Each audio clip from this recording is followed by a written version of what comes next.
Carl and Lou here from Brrraaains A Head-Banging Life, gbhblofficial.com for sure, and it is tier list time. Probably one of the biggest tier lists and certainly most daunting tasks we are going to do. We are going to be ranking, as you've seen the title, the 72 Nasties, the video Nasties that we've covered throughout the past couple of years on this channel, where we, every 2 weeks or so, we reviewed, talked about, watched a specific nasty. We've ended up doing all 72. They are now complete. Go check them out. Videos vary in quality, I think, from the early days where we were less confident about it to later ones, to the last one like Faces of Death and stuff like that. So we decided, after thinking about it and thinking, God, could we really rank the 72? Because the early ones we watched, it's hard to really remember a lot of the detail about them and stuff like that, which to me actually does speak volumes about the quality of a movie, because if you remember it, you'll remember it well and so on. If it was a good and really impactful movie. There are some, you know, that we watched 2 years ago that I'm like, oh, I remember everything pretty much about that because it stood out. It was good, or it was interesting, or it was gory and so on. So we've decided we are going to do it. We feel we can do it. And maybe a couple we kind of just gloss over because our memories aren't too good. Yeah. But that's kind of how we've decided to do this tier list. We're going to do it, instead of doing it on the basis of how good the movie is, oh, this is the best nasty, or so on, and that kind of thing. And that will play a little bit into it when it comes to separating the top tier. Yeah. Like EGA would like to get to a consensus that we decide this is what the best nasty is. Yeah. We're actually going to be ranking it based on nastiness. Basically, did it belong, or can we understand and see why it got on the list? That was a major topic and talking point of a lot of our videos. We wanted to see why it got on this banned list, why it was prosecuted, or why it was initially put on the list and didn't get prosecuted, and so on and so forth. I think a big consensus for us was a lot of films didn't get re-released because of people no interest, no money to put into it. We'd see something like no UK re-release and be like, oh, I wonder what's going on here. Watch it, and it's like, okay, no, it's just not been picked up for distribution. No one wants to bother with it. It's not worth the money, and so on. So we've got 5 categories. We're going to start with the very top one, which is the nastiest. This is reserved for the movies that we get it. And we're like, yep, back then we can understand this level of gore, violence, animal cruelty, realism, or so on would have been an issue. There are a couple off the top of my head immediately that I'm like, yep, that would probably go in there. Then we got Pretty Grim. It's gory, it's violent, it's got maybe 1 or 2 scenes that are, that's a bit harsh. Yeah, or sexual violence, I think, could fall into that one more than anything else. Then we've got the middle category, which is simply nice. And that's a movie that's got maybe 1 really violent scene, and that's about it. But that scene stands out, that kind of thing. Then we've got Meh, which is it's got a little bit of blood, there's a little bit of violence in it, but really it's nothing. And then we've got Is That It, the lowest category, which is what the hell is this doing on the list? There are, you might think, well, nothing's going to appear in that. I can think of one immediately that is appearing in that. Even though I don't think it's necessarily a bad movie, it does not belong on this list. It was absurd when we watched it. It was a crime drama. Oh, Love You, Hugs and Kisses. Yes, I Miss You, Hugs and Kisses. Yes, that one is already like earmarked for that. Although we can talk about, actually saying that though, it does have 1 scene. So we'll get to that. We'll get to that. So we are going to be doing this in a sort of order, basically, that we put together while getting the details off IMDb to kind of remind ourselves of how much was cut and so on and that kind of thing. Because there's quite a few films that have similar titles, like don't do this, don't go in the park, don't go in the woods, don't go in the basement, don't go in the house, don't go out and stuff like that. And there are other ones like that. So we are going to get started, and we're going to start off with Absurd. This was released in 1981. The IMDb blurb literally describes it as a priest doctor chasing a man with supernatural regenerative abilities who was recently escaped from a medical lab, reaches a small town where a mutant goes on a killing spree. Directed by Joe D'Amato. I have good memories of this to a certain degree, purely because this was a almost American remake of Anthropophagus. It even stars the same guy as the villain, George Eastman. George Eastman, tall, good-looking, beard. You know him? In I can never say Anthropophagus. he has a lot of makeup on, and it's on a Greek island, and it's violent and all that. In this, he's more human looking, and he's more going around a small town, lots of dark scenes, just killing the occasional person. It was released theatrically with 2 minutes and 32 seconds cut in 1983, but eventually it was prosecuted, but uncut and cut versions exist for a while. It's an expensive collectible. It's actually hard to find a fully uncut version of this. However, I don't remember a lot of the gore. Of the gore. What I remember is the finale more than anything. It's the very long finale that takes place in the house with the children, as he's kind of hunting and stalking the children, a teenage girl and a younger boy. The parents go out driving. There's a scene, obviously, where he gets hit by a car and he kills a police officer on the street. You're looking confused. I don't think you remember this at all. No. It's the priest doctor bit that's thrown me. I think it's just the priest. Yeah, I'm just a bit... I remember the bit about climbing over the fence and getting caught in at the start as he's being chased. There are lots of little bits I remember about it, but when I think of it, I'm like, why was this on the nasty list? I'm struggling to remember. I know its its scenes are very violent. It's very visceral in the sense that it's got a certain level of realism to it, particularly in the latter part of it and so on. Which is a tick for the senses, isn't it? Obviously, George Eastman is quite an imposing figure. Just something like an imposing figure as well. But when I think of absurd, I tend to put it alongside its other movie, the Anthropophagus. You just say it, yeah. And I always remember that one more because of a specific scene. So I think absurd can kind of... Going nice. I think to start off in nice, because I remember enough about it to warrant it. So let's put it in nice. Yeah. An easy one. Flesh for Frankenstein. If we were ranking this on the best, literally the best, I might be tempted to put this near the top. This is Flesh for Frankenstein, also known weirdly as Andy Warhol's Flesh for Frankenstein, Andy Warhol's Frankenstein. And it's simply a retelling, a reimagining of Mary Shelley's Frankenstein. Very loosely, where Baron Frankenstein creates 2 zombies, one male, one female, planning to mate them in order to create a master race. Directed by Paul Morrissey and Antonio Margheriti. It stars a lot of people, but ultimately we're always going to remember it for the legend as Udo Kier. So much fun. He's in another Nasties as well, but this was incredible. It was actually passed with 57 seconds cut in 1996 and then uncut in 2006, so you can watch this one, and it was prosecuted. This is famous for its gruesome violence, its gruesome gore, disembowelments, but also shot from a perspective that the internal organs are kind of almost like it's 3D, like they want it to be that way, and that adds a certain level of violence to it. There's a lot of sex as well. There's a lot. It's a very sexual movie from obviously what would her name be? Mrs. Frankenstein. Yeah, she was a horn dog. Yeah, she's banging the local help, and then obviously he becomes Frankenstein. There's a lot of dongs. There's a lot of nudity. That was really good looking. I learned he did a lot of other films like that. He was known for being that was his role in a lot of films. Yeah. Not the one that gets sent to Frankenstein, his mate that suspects it all. So I love that film. But I remember this. I can remember the locations. I can hear the word nauseum and stuff like that. Yeah, Nasm. Nasm, obsessed with getting the perfect nose. Udo Kier's over the top portrayal. I just remember a lot. I remember his death scene, the spear through his stomach, and kind of his organs being thrust towards the camera and stuff. What is it saying? You've got a fuck life and a gallbladder or something? Oh my god! Oh, what is the line? It's an incredible line when life. It's not like when life gives you lemons, but it's that kind of quote. But when you fuck it in the gallbladder, that's it. Just what's bizarre. Yeah.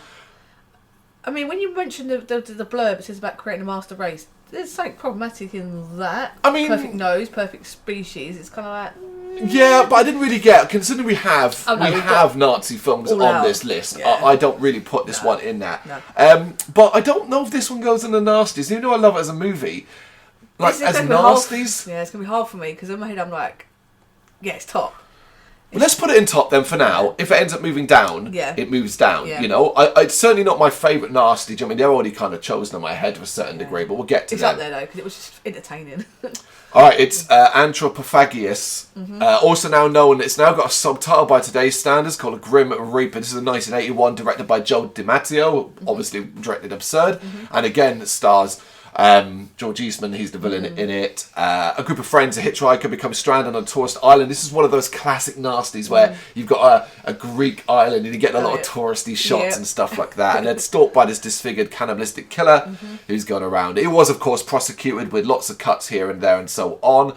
I don't know if it's fully cut these days. I don't know if it is. I feel like it probably is, but I'm not entirely sure. I'm not sure if it is. We certainly watched one that had pretty much everything in it. I remember this because it's easy to kind of get confused between this and other ones where you have shots of the island and people walking around. I remember the big house.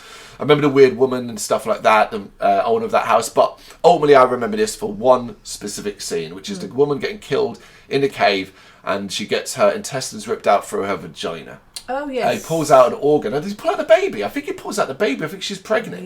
Yeah. So, and like, that is fucking incredible. Yeah. So that alone puts it pretty grim for me. Yes. Because even though it's only got like that one, that is a level above, right? Yeah, as soon as you said it, I'm like, yeah, because he's living almost like a wild man. Yeah, he's like a wild man kind of thing. Yeah, the makeup isn't great or anything like that, but yeah, pretty grim for that one, definitely. Yeah.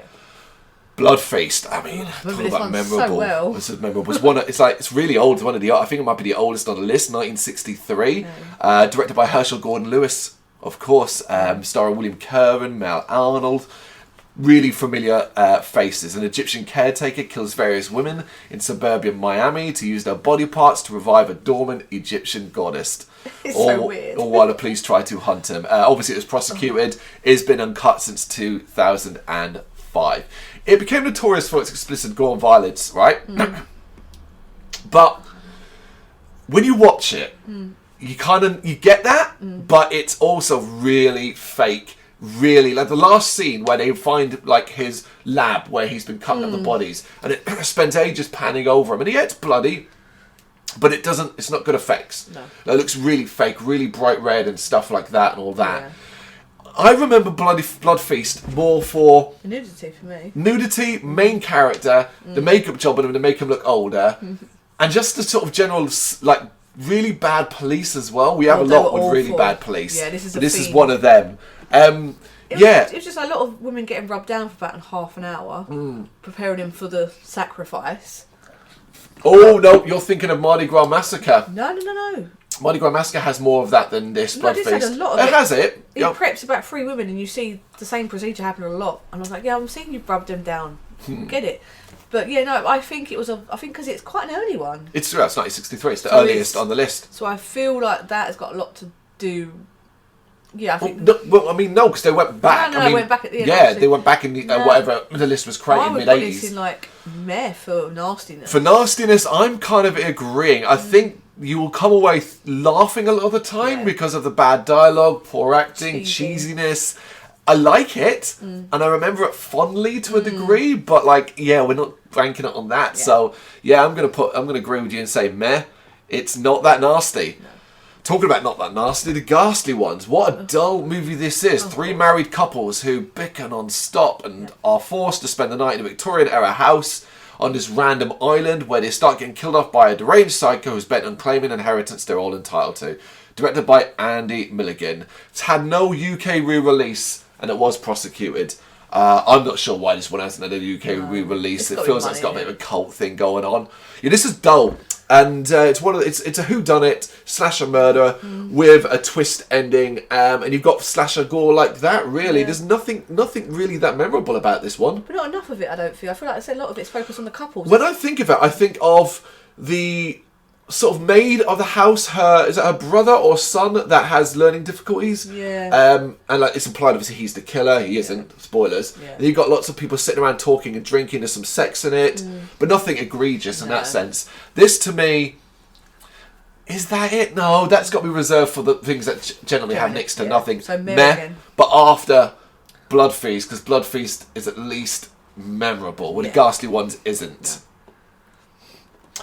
Bloody Moon. This takes place at the language school in Spain, so you've got nice European imagery and stuff like that. I remember like a lot of mountain shots and stuff like that. Uncut November 2008. Released uncut in November 2008. Was prosecuted as well and directed, I think unofficially, like one of the under his pseudonym, but Jesus Franco, of course. Which does mean, of course, what do you get, people? Sexy nudity. It's not the most egregious of his work. No. It's not, but.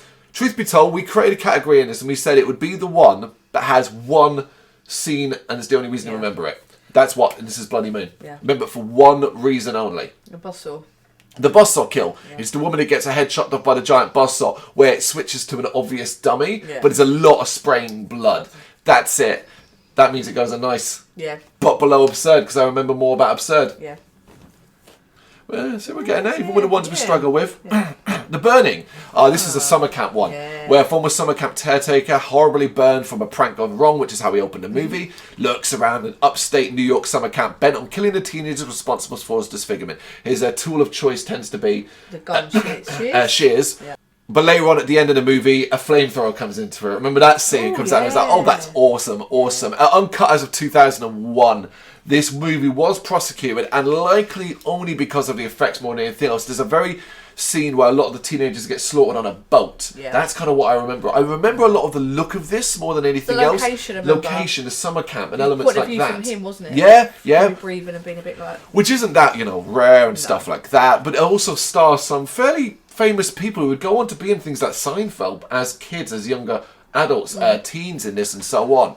I think this is one of the more well-made movies. 1981. It felt like that era as well, but it was well-made and well-acted, and it was a good movie. But as a nasty, what do you really remember from it in the gore department? Not loads, really. I mean, because I think you do get numb to it a little bit. I feel like when you watch so much of these kind of films, you get numb to it, and the fact nothing stands out. Well, the major scenes that involved cut originally were one we mentioned: mass murder spree and the Raft massacre sequence, and the sight of a pair of scissors piercing a woman's flesh. Yeah. And that's part of the course. So is this a mare? Or maybe the bottom of nice? Bottom of nice. Because of the you bring in a flamethrower. Yeah. All right. Let's put it above Blood. No, Bloody Moon has got that one really memorable scene. Really memorable. Oh, this is a movie that I've seen way too many times for how bad it is. This is Cannibal Apocalypse, the 1981, where the mentally unstable Vietnam vets who were held captive by the Viet Cong come back to America after being rescued, carrying a dangerous virus that turns people into cannibals. When Bitten, directed by Antonio Margaritia, making another appearance on this list already, famously starring John Saxon, and as of the time of recording, the late, only died quite recently, Giovanni Lombardo Radice, who appears in a lot of these and is a really memorable person. What I loved about talking about him specifically is that across all these movies that we've seen him in, we saw an impressive range. There's one later on where he stars alongside the guy from The Last House on Earth. I think it's Don't Go in the House as the two, and he is brilliant. He's the best thing in that, and he's quite good in this. He's not the best. This is a badly acted movie by pretty much everyone. You got John Saxon wishing he was anywhere else. I just remember this film for the hostage bit at the mall, and the really creepy relationship he's got with the next door neighbour. Yeah, there's a girl. It's not really a nasty because ultimately she's an adult and stuff like that, but she looks a lot younger, and we've got a few sexualised scenes. Not sex per se, but sexualised. She's in her underpants, and he's kind of. She lives at home with her relatives, like her aunt. It's not her aunt. Yeah. So I remember that because it felt just. And a younger brother. Make her live on her own if you're going to go down that route. I remember it just felt a bit. This one was the gore or the violence. Well, I do. And in fact, this one is probably going to be deserving of quite a high place because of one specific thing that still exists to this day, and it means you cannot find this movie completely uncut. You will still have it with 2 seconds cut. It's the killing of the rat with a flamethrower in the sewers, which of course is a real thing. That's pretty much the major aspect. The gore, it's quite egregious, over the top, bright red, really fake looking, that kind of thing. But that's kind of why it's famous. So for me, that puts it in pretty grim. Anytime you do that, the fact it still is the case. But I'm going to put it top. No, it's going to go top of pretty grim because of that. Yeah. We've always said you could literally have a rubber rats, rubber animals. Yeah, there's no excuse. There's no reason for it. Yeah. Cannibal Ferox, or Ferox, whoever you say that. 3 friends set out to disprove cannibalism on a trip to the Amazonian jungle where they meet 2 men trying to escape a vicious cannibal tribe. This is Umberto Lenzi, and also, once again, stars Giovanni Lombardo Radice. Often when you see, put him into Google, you get pictures. You'll see a picture of him from this movie, and people get confused thinking obviously it's another cannibal movie like Cannibal Holocaust and stuff like that. Yeah. It's specifically this. Movie was prosecuted. Obviously, it's uncut now. I remember next to nothing about this, if I'm honest. I really don't remember it much at all. No, because Holocaust is the clever. No, Holocaust is different. It's the film one where we will talk about Holocaust next. This is Ferox. And I just don't know. Nice. Apparently, it's missing. Most of it's missing animal cruelty, but I don't really remember it, if I'm honest. No, I can picture. It's weird. I can picture them three in like the little jeep trying to get around the island. Yeah, I can picture. I'm pretty sure Giovanni Lombardo Radice. This is one where he gets violently, it's like slaughtered on a cross at the end, like a stick and stuff like that. It's not that memorable though, and the problem is I don't necessarily think it's the film's fault. I think it's the fact that a lot of these movies, cannibal-wise, bleed into each other. Yeah. Really bleed into each other. Where you start going, wait, is that from Holocaust, or is that from Ferox, or is that from Man from Deep River, or the Mountain of the Cannibal God? I mean, there's all this. And I can't remember, like, because a lot of them, they do have like sexual violence against like the native women. Which is And I'm like, okay, that could be any of them. Like, it's. Should we put it in pretty grim? Yeah. We know it's got this stuff in it, but we can't fully identify it. Yeah. Okay. Well, this one's an easier one to identify. It is, of course, arguably one of the most famous ones on the list. It's Cannibal Holocaust, 1980, directed by Rogerio Diota. During a rescue mission into the Amazon rainforest, a professor stumbles across lost film shot by a missing documentary crew. We would then watch that thing. It is an very early found footage movie, which I love. It was cross-prosecuted. This is famous. Famous to the fact that finding it completely uncut is. There are many that claim where they'll be like totally completely uncut and it'll still be missing 2 or 3 seconds here and there and so on. What is predominantly cut in this is an excessive amount of animal cruelty, and there is a lot of it. Murder, killing of animals, from the turtle to the chopping of the monkey's head to the snake. There is a lot of it in this. This is also a movie with sexual violence, including a native forcibly putting like a stone dildo up one woman. That's really, really hard to watch. There's rape. There's at the end of the movie, there's sexual violence being meted out on the villains of this piece. It is an extreme movie. It is deserving of the Nasties. It is so famous that the director was holding the court over this and had to break NDAs to prove that he hadn't killed actual people. This is one of the most famous, and I think, and I stand by this, it is a brilliant piece of work. I think it is fascinating to watch. I think it's captivating. It's got a wonderful soundtrack with this really clever way of putting this almost chilled out soundtrack over uber violent. It plays over when they're burning the village. It plays over the end scene when they're getting slaughtered. It's incredible stuff. And but also being ahead of its time with found footage. Yeah. And I think as well that they're not, because a lot of people go, oh, look at these people living in like the third world, kind of. These people don't, to that extent. It's not about that as much. It's more about. It's the horror of white Westerners coming over. Yeah. Like they're the villains. Yeah. Like the discovery that they're horrible and whatever. And at the end, the decision is like, we will never show this film. After viewing it, it's top of the Nasties. Yeah. Not only because it's a brilliant movie. But because of all the things we described, it is that famous. I feel like if we put this one in, I think that Flesh of Frankenstein should move down. Well, it's going to go above Flesh of Frankenstein. So Flesh of Frankenstein can stay where it is until the end, when we might mix a few up and decide where they go. But this is going to be hard to top. Yeah. Because of, and the reason why I think it's going to be hard to top, I'm going to say it again. We're not just talking about the level of nasty that exists in it. It is also a very, very good movie. Yeah. So that's, there aren't many on this list that can fall into both. Yeah. And that's the thing. Cannibal Man, or The Cannibal Man. Ooh. This was a surprise. That's fucking bizarre. A meat factory worker accidentally kills a taxi driver and begins gradually killing people close to him in order to cover up his original crime. This shit goes out of the fucking park. Yeah. And he has to start getting rid of the mountain corpses stored in his bedroom by taking them to his day job and cutting them up. It sounds like. It sounds egregiously cheesy and gory and unnecessarily violent. However, this is a movie that surprisingly wants to tell a story about a man's descent, the mistakes he makes, and the desperate attempt as life collapses in around him, while potentially harbouring homosexual feelings for his neighbour, which is also telling a story between rich and poor. Yeah. Because the rich guy lives in the tower block, doesn't he? What era in Spain is it? It's a specific president. A famous one. I can't remember. It's not been resubmitted for an uncut release because it realistically would be. There's nothing here. The violence is often off camera and you get splats of blood on the wall. Yeah, the shots of violence, you don't see like things going in grinders or anything like that. It was prosecuted. I mean, it was released with 3 seconds cut in 1993. 3 seconds in 1993. So that should tell you a lot right about this one. But it's a damn good movie. We were kind of captivated by it. We ended up enjoying Nesta. That's his neighbour. We ended up, like, when like they end up in a tower together, and like it's like we were kind of like, this is really as nuanced. They go for a midnight swim. Yeah, like, and like he is clearly harbouring some sexual feelings for his neighbour. It's just an interesting movie. We didn't quite expect. We find this sometimes in the Nasties. We're like, oh, that wasn't what we thought. No, the nasty side though. That's the problem. I'd say. It's got to go Mare, innit? Definitely. It's got to go alongside the others and Mare. But I'm going to put it top because it's the best one of the three. I'd watch it again.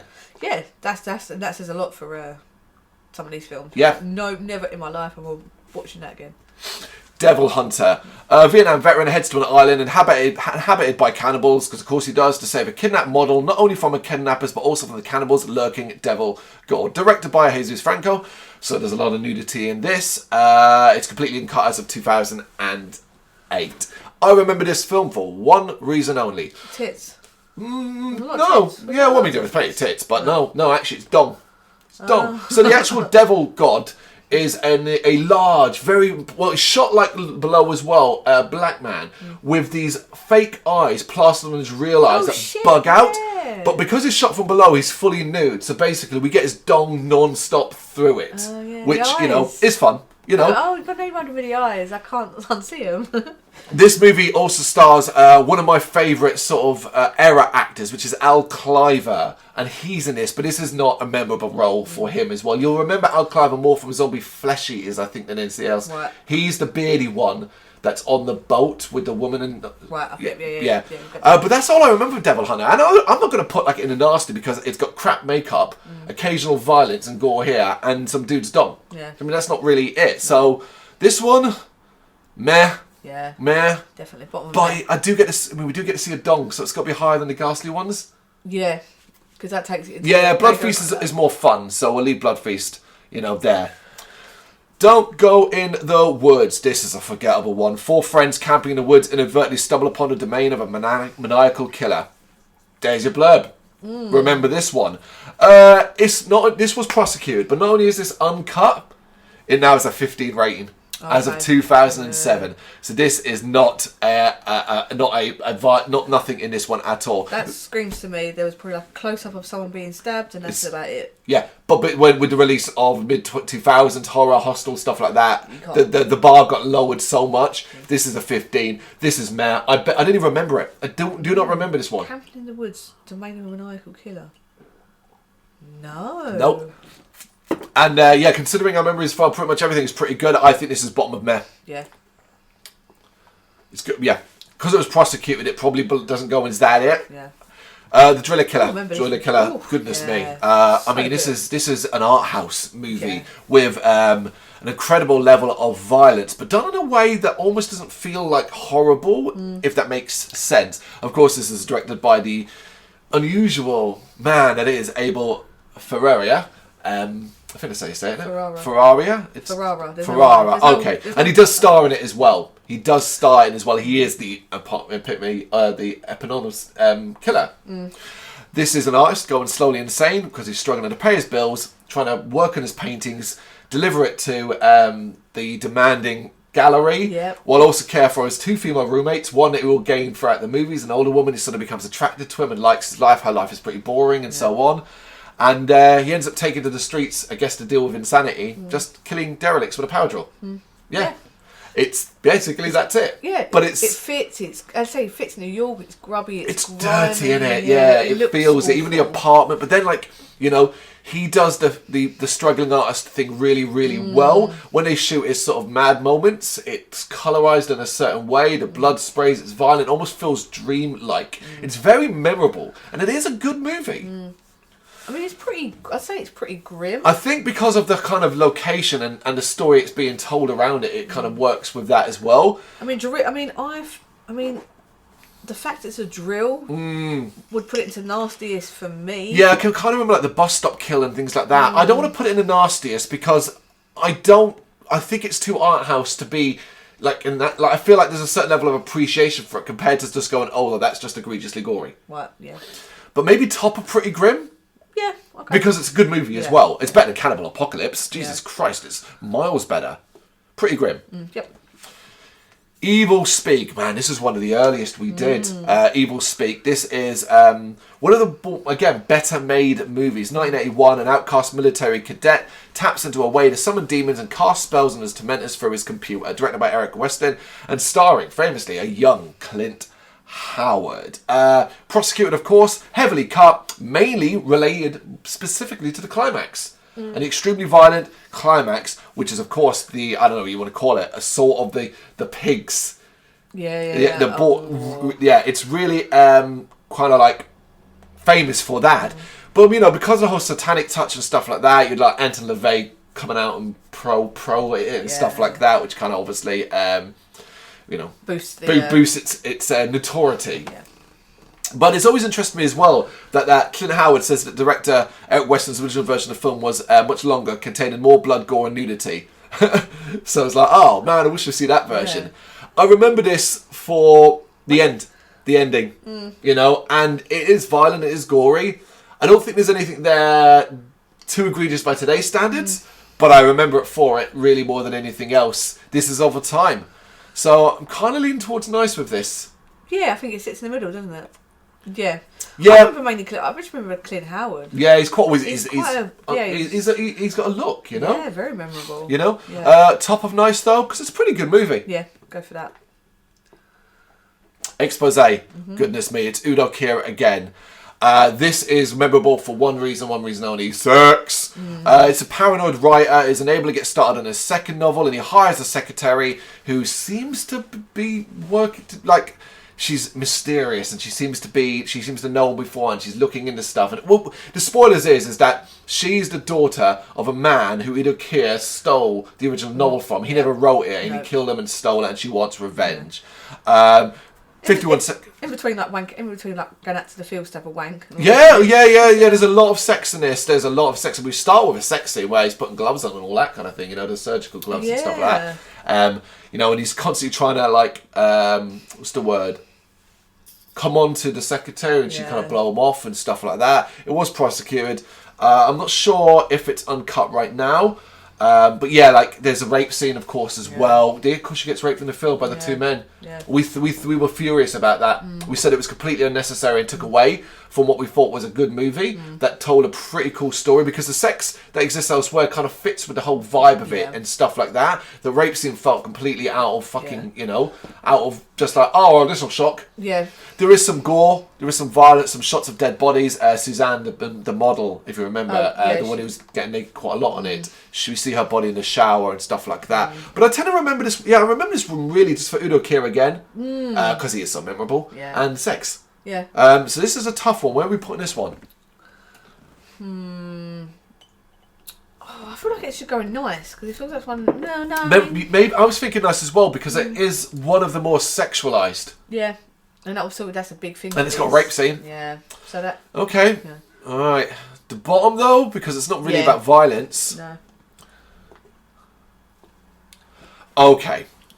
This actually could be a contender for the top. This is Faces of Death, the 1978 mockumentary / documentary, which is a collection of death scenes ranging from TV material to homemade Super 8 movies, exploring the different ways that death exists. Bizarre. Some of it is incredibly violent, really hard to watch at times, even if you know it's fake and what's real and what's not, but it blends the two perfectly. Yeah. It is still hard to get a completely uncut version of this. It was prosecuted, of course. It is heavily cut in most areas, for obvious reasons. There is so much, from dead bodies to the violence towards this. It's one of the fake ones, but like the smashing up of the skull of the monkey. The monkey brain. Yeah, stuff like that. Real imagery of slaughterhouses. Stuff like there is a lot, and it's done in like a documentary style. It is a unique entry on this list. I still don't think it's above Holocaust, though. And you know why? This doesn't feel like it's more. How Holocaust was more like ventilation entertainment. This feels like they probably weren't, but the fact that it feels like more like a documentary separates it for me. Well, actually, that doesn't separate it from me, because I know it's not a documentary. I know it's not. Like, just because you say it is, I know it's not. So I can detach myself from that. But however, I think Faces of Death loses its way near the end, where it starts to delve into life after death and start to do supernatural stuff. Yeah. And I thought that was pointlessly stupid and probably could have cut the 105 minutes runtime down by just not having any of that. Yeah. So that knocks it down for me. Yeah. But we did enjoy it, and it was a cool one to end on. So it isn't the nastiest because it's of what it is. But if we're going to separate this based off here of quality, does this go above Flesh of Frankenstein? Or I'm putting it like thinking between Cannibal Holocaust and Flesh of Frankenstein. I would watch Flesh of Frankenstein more. Again, I won't watch this again. There you go then. I agree. Actually, yeah, I agree with that. That's I would rather watch it, yeah. It's a one and done. It is a one and done. Talking of one and done as well, Fight for Your Life. This is literally on here. This is on here for a different reason. Lots of nasties have casual racism. None have it to the extreme that Fight for Your Life does. Yeah. This has had no UK re-release, and I'd be very surprised if it ever gets one, because it's just it's racism to an extreme, and of course it was prosecuted. Yeah. However, we watched it and we struggled. We were very careful, and we're going to do it here as well, because we are two white people sitting and talking about racism, a movie that is heavily racist. Yeah. And that is notable, particularly. It's just the incredible amount of slurs that are thrown out and the variety in slurs. It's like, goodness me, somebody used a thesaurus for racism to get a lot of this across. However, what surprised us was an actual good movie.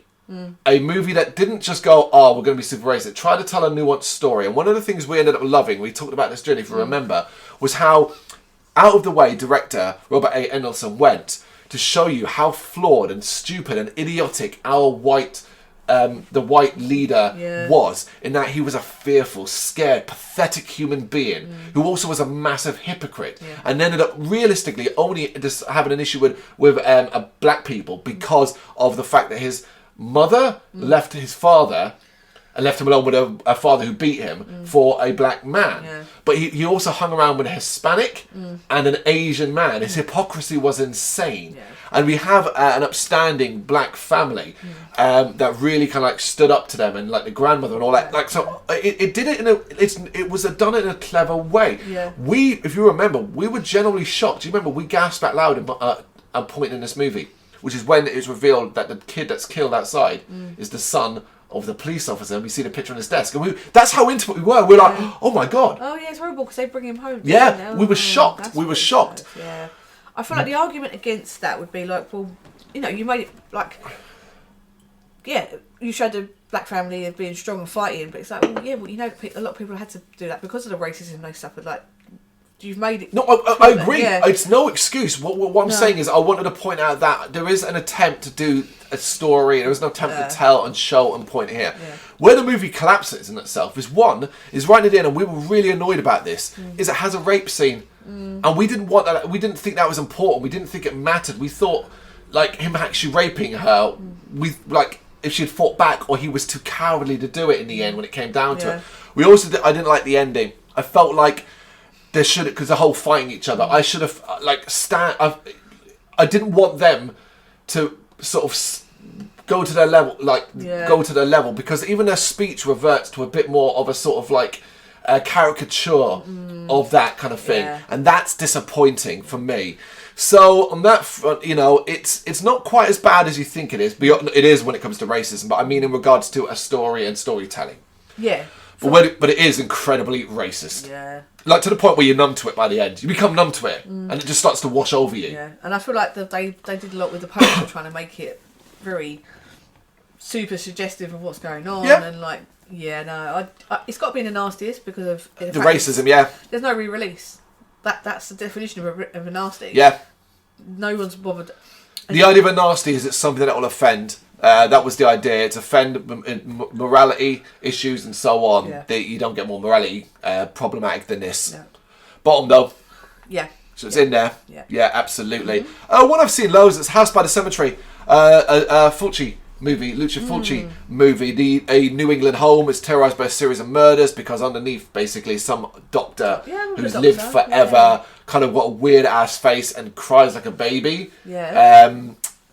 Basically, that's it. It was prosecuted. It's uncut now completely, and seen that many times. It's got a look. It certainly does. It's a Fulci movie, so it's always got that kind of look. But amongst all of his movies, all of the ones he would do in the 80s and stuff like that, this is always one that I found lacked the most, oomph. I remember it for the Weird Old Kid, the weird-looking kid, and the bad dubbing, the really bad voiceovers, dubbings, and stuff like that. Obviously, I think I remember for like violence. It is gory, it is violent, but I remember it's the knife through the back of the head at the start, comes out the front. Yeah. So that's quite memorable. That's pretty. So that'd be. That put it nice, I think. Like nice, yeah. Yeah. But do I like Evil Speak more? I feel like Evil Speak's more memorable. I think so. Yeah, let's put it after Evil Speak, but ahead of Absurd. Yep, I'm with that one. House on the Edge of the Park. This is what we talked about. Yes, two low-life punks invite themselves to a party at a posh villa after being taunted by their snobbish hosts. They hold everyone hostage and subject them to various forms of torture and mayhem. This is Rogerio Deodato. Fucking names, I'm terrible with them. This stars David Hess and, of course, Giovanni Lombardo Radice. They are the two. David Hess, more famous for Last House on the Left. My God, what an actor. Yeah, he's what good. An incredible one. But this is what we were talking about earlier on in this video with Giovanni Lombardo Radice as a role that I just loved him in. This was prosecuted. I don't know if it's completely uncut as of today because there's a lot of sexualised violence. Yeah. Obviously, people being held hostage and so on. Yeah, that puts you in the category straight away, doesn't it? But also, there's a fascinating turn in this movie where the villains become the victims. It's one of those experiences. And actually, this is one of the better ones. Yeah, they did that a lot in Nasties, didn't they? In particular, well, we could argue David Hess ends up in two movies that are quite similar to it and so on. But yeah, I really like this one. I liked this one. I enjoyed it. Don't really remember a lot of the violence and gore, if I'm honest. No, I'm not. I remember... I like it as a movie. Obviously, I remember the just general feeling of like terror and stuff they subject them to. I remember Radice's like the more simpery, isn't he? He kind of follows Hess's lead on things, doesn't he? He's a bit more of a simpery kind of character. I remember there was a really nice swimming pool. Which is where it ends, yeah. So David Hess will end up dying because remember he's trying to get out of a swimming pool, and that's quite harsh. They're taunting him because, putting it simply, these people aren't as innocent as they seem. No. Yeah, that's the thing. Like, but you still don't want them to like. You still don't. These guys still break in and. I'm not saying he was inspired by this, but you know what this reminds me of? It's got elements of The Devil's Rejects, where Rob Zombie took characters that were violent, horrible individuals, and then somehow turned them into people you could get behind at the end, and that's kind of what happens to a degree. I am always a little bit puzzled as people worshipping like Captain Spaulding and all out when it's like the rape and murder of people in the first film. But like I do find it fascinating that if you're able to do that, not that you're supporting them, but you might have a little bit of sympathy for them. Yeah, it takes a talent to do that. And of course, David Hess and Giovanni Lombardo Radice are, by this point for us, memorable, likeable, and like I know who they are in real life. I know they're good, and like that. Do you know what I mean? Like that. So you end up being like, oh, I like these people, and that's how it worked with people. Like that's how Rob Zombie did it as well. He used actors that people really liked in real life. Said, hey, Sherry Moon Zombie, and so on. So when you have to do the switch up, you could get buy into it more because you like them. Yeah. You know, where are we putting this one? Because as all of that aside, I mean, it's got to go on there, right? Yeah. Because of the Cannibal Man, I think top above that because it's got a bit more of the sexualised violence and torture and stuff like that. Yeah, bring it, notch it up a little bit. Okay, this is interesting. As I spit on your grave, an aspiring Raya is repeatedly assaulted, humiliated, and left for dead by four men. And afterwards she systematically hunts them down to seek revenge. Directed by Mia Zarkuchi and starring Camille Keaton, which is the most famous one. This movie was prosecuted. I'm not entirely sure if this one exists completely uncut as of right now. It's certainly not uncut across the world. It's still got a lot of issues. But it has had remakes and remake sequels. Yeah, I've not seen any of the remakes. Don't bother. For a remake of this film, it doesn't really matter. What's the point? Yeah. If you've seen this, it is memorable. Yeah. And it's memorable for one reason, which is sustained sexual violence. And it'll end, and it'll carry on again shortly afterwards, and she staggers through the woods and they catch her again and stuff like that. And then, of course, flipping the table around and the extreme violence that she mets out on them. Deserved and enjoyable, but nobody wins in this. Nobody comes out feeling fucking better about it or anything like that. It's a harsh, grotty movie, and that is what it is. Yeah. Here's the thing, is I think it's slightly overrated. I don't think it's that great of a movie. I think it's a good movie. I think I think when we did a video, I think we talked about, like, we hoped that, like, on set, everybody at least was able to enjoy themselves, and afterwards they were laughing and joking and having a good time, because you don't feel like that when you're watching it. Yeah. Just unrelenting. But I do, weirdly, I think A Spit in Your Grave's best part is when Camilla Keaton kind of switches the tables on them and so on. Definitely, yeah. But even then, like, sometimes it's used, I would have liked it not been done in a sexualised way. Because, I mean, you could argue, right, well, now she's using her body, she's got the choice. So she hangs one after letting him have sex with her, she puts him on his neck, she invites one in a bath, cuts his dick off, one of the most famous scenes. Yep. So there's a lot of it in there. So it does belong in the nastiest, I think, because, definitely. I mean, if you've not seen it, when we say sustained sexual violence, we mean it. Yeah. We mean it. So, it's, Yeah, definitely the nastiest. How high? I've seen this movie 3 or 4 times now. I don't know if necessarily I'd ever watch it again. Unless I've got a good reason to. I couldn't see being like, hey, let's watch a film. I still think it should go below Fight for Your Life because because it's been re-released. Yeah, but I Spit in Your Grave has. See what I mean? The whole Fight for Your Life thing hasn't got no release. But could Fight for Your Life be released with a trigger warning at the start? Possibly. I think it could. It could. Yeah. But I Spit in Your Grave has some of the most. It combines several things. Not only does it have uber gore, talking about penises being cut off, the motor killing thing, the hanging. It has obviously, then it has a second sexual violence, a lot of nudity. Okay. I'm tempted to put this one. I think Flesh for Frankenstein's too high. Yeah. I think that's the problem. It's too high. I keep looking at that one thinking, I think Flesh for Frankenstein might have to go to the bottom of the Nasties. It can stay in it, but at the bottom. Yeah. I think it has to. And then I think Pie Spit in Your Grave. Yeah, I'm happy with that. Yeah. Okay. Island of Death. I mean, Jesus Christ. This one shocked me the first time I watched it. Just because, other than being bafflingly weird, I mean, that soundtrack alone, that soundtrack is insane. This is a couple who go on a holiday to a Greek island, they're photographers, and they look like they're normal and they're happy and all that. And then they go into a phone booth and she's all like, hey, let's have sex. And he's like, yeah, cool, let's call my mother. And he's like, mother? What, do you know what we're doing right now? And you're like, what happened here? Yeah. And what just follows is basically revealing that they are extremely, what's the word, manic, and they're fucked up, basically. Yeah. Fucked up. We have a goat rape. Yeah. We have the sex with the painter, and then the paint poured down his throat. We have rape several times throughout this. A really, really odd ending. It's pretty full on, isn't it? This is incredible. It's uncut. So things change as 2010, and it was prosecuted. This is just. I mean, I just hear that song. Oh my God! You know what? This is going in the nastiest. There is a transgender person in this who is violently killed and murdered in a very horrible scene, putting a gun in his mouth. Oh, yeah. Aspects like that. There is a woman that is set on fire using spray can, and it shows up close to the burning of her flesh. This has got a lot, actually. Yeah. This has got a lot. But it is a terrible movie. So, in the nastiest... The bottom? The bottom, yeah. Oh, no, it's nastier than Flesh... It's nastier than Fight for a Life and Flesh Frankenstein. I think it's alongside A Spit in Your Grave, but after it. Because it's not... The sexual violence isn't as egregious. Yeah. It tends to be a little more consensual here. Sometimes. Yeah.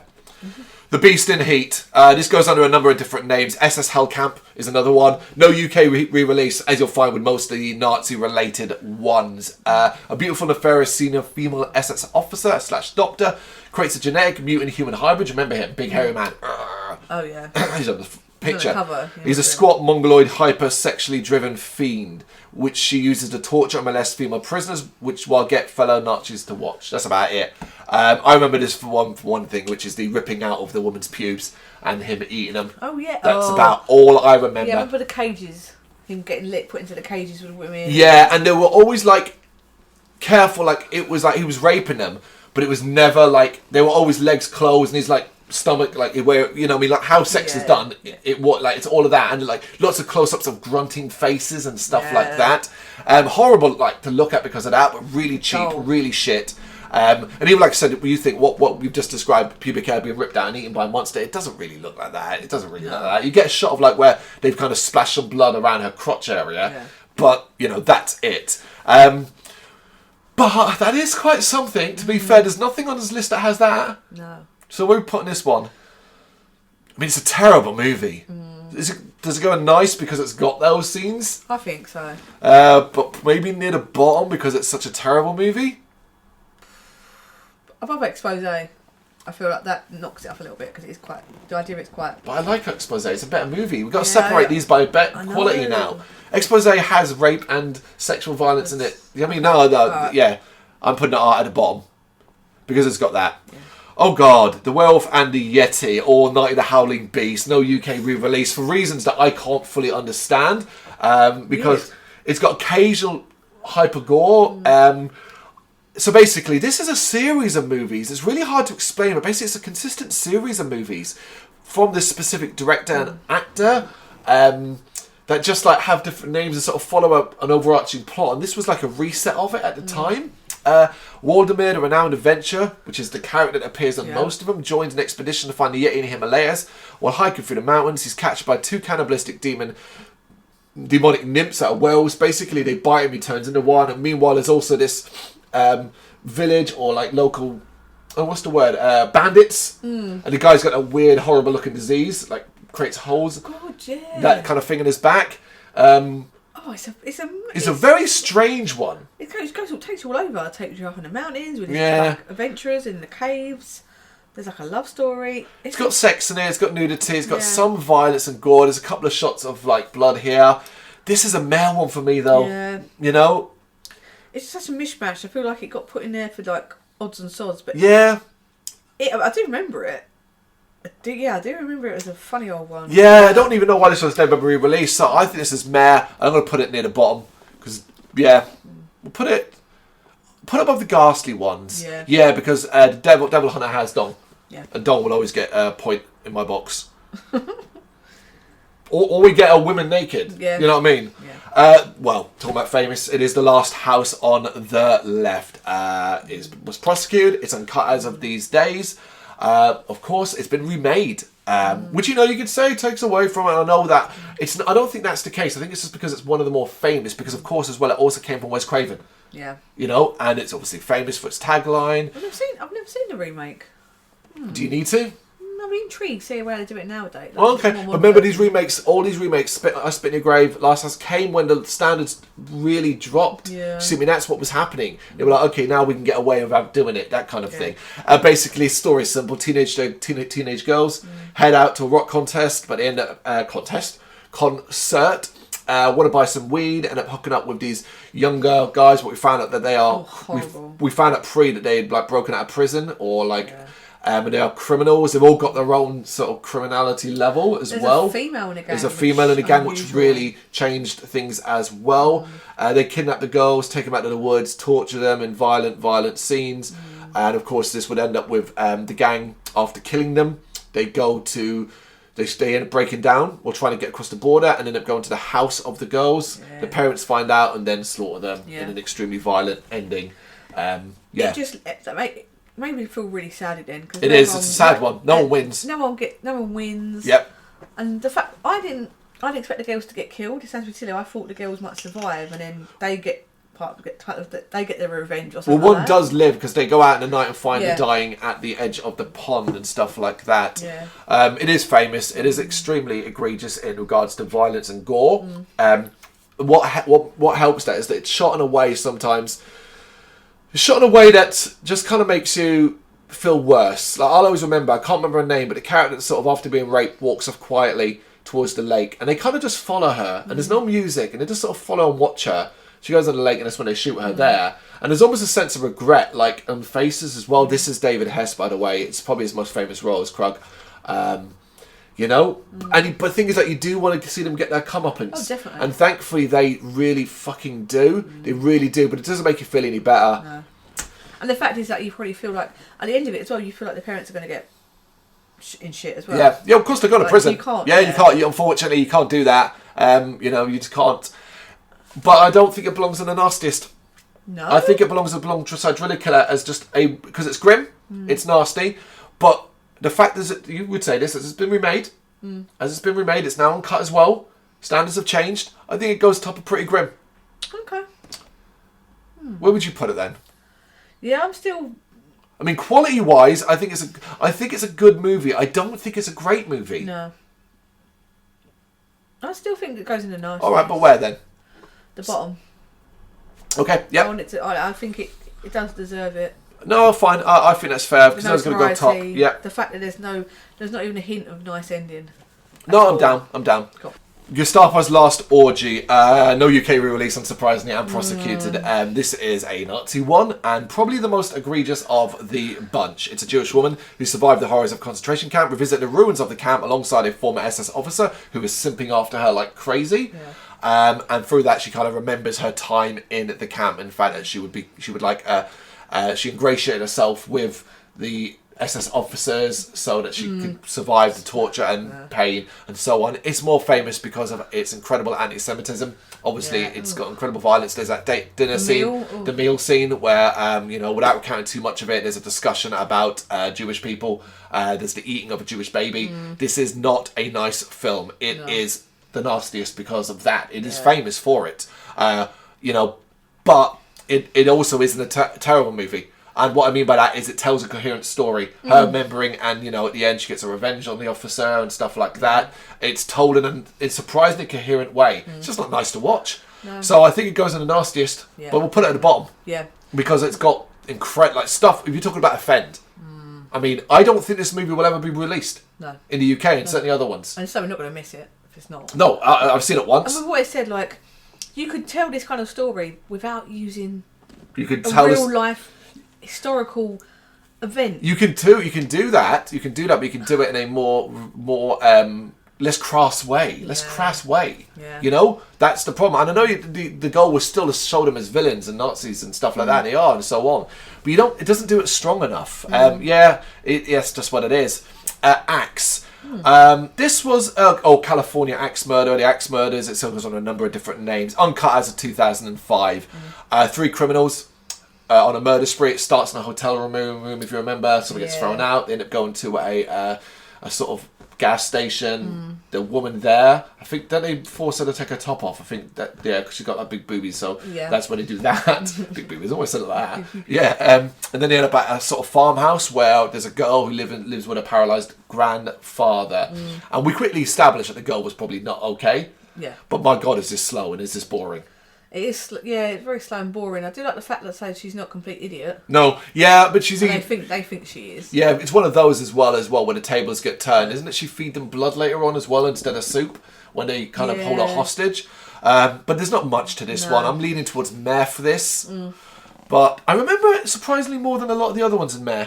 Yeah, I remember the beginning, like the hotel. That first part doesn't seem... connected to the rest. No. Yeah, it's got a bit of Dust Till Dawn vibes almost, Yeah. But apart from that, I'd go for meh. Really. Yeah, it is meh, but I'm just wondering where we put it. And the poster's if we're going on posters, the poster's pretty cool. Let's put it above The Werewolf and the Yeti, but after The Devil Hunter because of Dong. I'm going to keep coming back to that. Love Camp 7, AKS SS Love Camp 7. 2 female army agents go undercover. That is really slow. A Nazi prison camp to get information from a scientist being held there. This movie was prosecuted. It's not available in this country, I believe. Oh no, it's uncut now. Sorry, it's uncut as of 2005. It's completely the opposite. And mainly because it's just sex. Yeah. It's just sex. Yeah. And weirdly, a lot of it's consensual. Because it's kind of like these are the women that sleep with a Nazi. I mean, consensual in the sense that they're in prison. They have to have sex with the Nazi. You know what I mean? But it's not rape. That aspect. You know? That does get really complex, doesn't it? But then, the idea of the story does not make sense. Like these women are going, yes, we are going to a camp, knowing full well what happens in there. Like, I just remember this looking really. The first 5 minutes as soon as you get in there, kill you. All right. I just remember this looking really, really cheap. And once again, it's sex and Nazi stuff. This is meh. Yeah, it's made to be like that. Yeah, there's nothing in this. It's got sex in it, so I'll put it upside alongside Devil Hunter, but after Devil Hunter. Yeah. All right, Mardi Gras Massacre. This is police trying to capture someone who's committing ritual murders of women during the Mardi Gras in New Orleans. No UK re-release. That doesn't make much sense to me. Yeah. There was nothing special about this. Directed by Jack Weiss. I just remember what you were saying earlier on in this video about this has got really lengthy rubbing down oiling preparation. He's got that weird, he's like in a hotel room, but then you go for a section in his hotel room, and it's like a gigantic fucking goddamn altar and all of that. Yeah. It's got this terrible police, because remember the policeman falls in love with a prostitute, doesn't he? Yes. And that takes up a lot of the film. Admittedly, that's quite interesting. Kind of like them as characters and stuff like that. Yeah, because he wants to kind of look after Settle him. down and stuff like that with her. So no more because they end up splitting up, but she ends up being hired by the Mardi Gras killer, and that's where he gets them. That's where it all kind of crosses over. I read a good soundtrack because when we was in the nightclub at the beginning, I was like, "There's a funky soundtrack." It's got like a really long car chase as well at the end, which results in like the killer driving his car if the bay, and then finding like no body in it, that kind of thing. But yeah, it's not a good movie, No. and I don't really remember it for violence or gore. So this is a male one again, I think. But I remember a fair bit about it, so maybe alongside Axe? I think so. After Axe. Yeah, after Axe. Because Axe is a bit shorter. Night of the Bloody Apes. A doctor tries to save his son's life for a complicated heart transplant operation, the involuntary donor being a gorilla. Eventually, the young man then turns into a violent hybrid beast. You remember the face transformation. Rennie Cardona is the director of this. It is uncut as of 2002. It is just a terrible movie with with that kind of like uber violence where it's just like, here's a woman getting by this horrible looking. I love it as well because the son like physically doesn't even look anything like it's not just his face that changes suddenly. He's musclier and stuff like that. That's about all I remember from it. Didn't they show real surgery? I'm sure they show. Oh, they do. It's heart surgery, isn't it? Yeah. Okay, well that's a notable point then. So I guess that gets it in nice. Yeah. Bottom of nice. Yeah. Yeah, just remember the face, innit? Night of the Demon. This is famous for one thing only. An anthropologist and his students attempt to track down a Bigfoot responsible for a rash of violent murders, only to uncover something more sinister. This was cut for a long, long time. I believe it's not been submitted again. It's still like with uncut elements. And it all relates to the finale at the cabin where the Bigfoot's attacks, arms are ripped off. It's super fucking violent ending. Apparently a lot of that was added back in because a lot of that was trimmed out. And that's where a lot of it is. There's castration of a biker. There's a removal of students' intestines. There's a lot going on here. The cabin Trying to break in and stuff like that. That is what I think that's what everyone remembers about this film more than anything else. So on that front, pretty grim. Yeah. But I'm going to put it quite high. There. Yeah. Cannonpocalypse because of the rat killing. Yep. One of the last ones we did, it's Nightmare or Nightmares in a Damaged Brain, was prosecuted. This has got an amazing story, which is that it's I think it's the only one where the distributor got sentenced to prison. 18 months for refusing to edit out a sequence of 1 second. That's crazy. I mean, my God, I love your stance. I admire it. It's incredible. But this film is two things. It is mind-numbingly boring. But the story's good. But it's told in such a mind-numbingly boring way. But it is fucking gory. It is so violent. You open with a decapitated woman in a bloody sheets in the bed. That's how you open the movie, and the effect is incredible. You've got seedy New York and the peep shows and all of that. Later, you've got the kids slaughtering the parents. You've got all these violent, extremely violent and bloody scenes. The way he follows that woman home and cuts her throat. And it's all extremely graphic and up close. Violence-wise, Nightmare lives in infamy for that.